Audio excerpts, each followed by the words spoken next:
-8 হয়, মানে F of Y এর একটা ফাংশন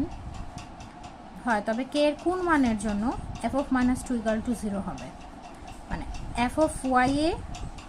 ওয়াই এর মান দেওয়া আছে এফ অফ -2 সমান 0 হবে। প্রথমে আমার যে কাজটা করতে হবে হচ্ছে এফ অফ -2 এর মান বের করতে হবে। প্রথমে আমি লিখবো, অঙ্ক করার সময় প্রথমে লিখবো দেওয়া আছে F of Y = y³ + ky² - 4y - 8, যেটা হচ্ছে আমার প্রশ্নেই দেওয়া আছে। তারপরে এখান থেকে আমি এফ অফ -2 এর মান নির্ণয় করব, মানে এত এফ দিব এফ অফ -2, যে ওয়াই যেখানে ওই জায়গায় আমি -2 দিব। এখানে প্রথমে ছিল এফ অফ ওয়াই, এখন লিখছি এফ অফ -2, মানে যেখানে ওয়াই ঠিক ওই জায়গায় আমি -2 দিব। প্রশ্নের প্রথমে এখানে আছে y³,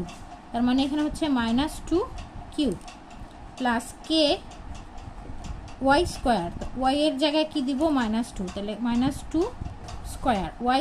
ছিল এর জন্য -2², কারণ ওয়াই এর জায়গাতে এখন আমি -2 দিব, -4 এর সাথে ওয়াই, তার মানে আবার ওয়াই এর জায়গায় আমার কি দিতে হবে -2,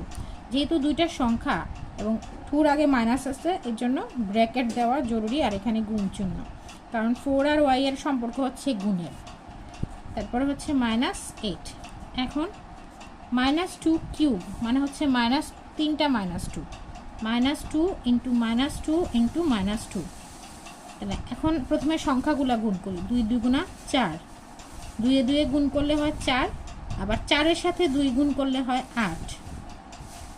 আবার মাইনাসে মাইনাসে প্লাস,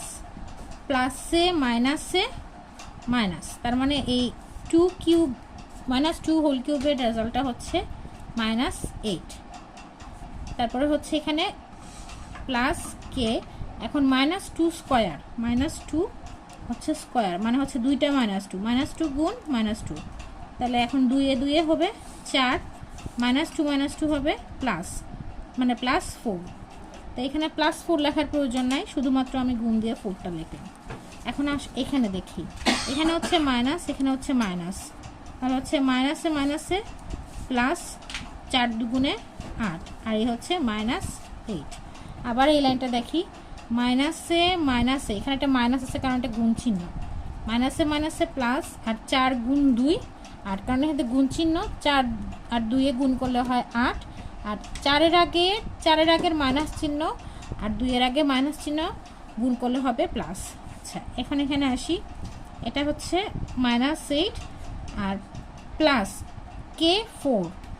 সংখ্যাটাকে সবসময় আগে লিখতে হয়,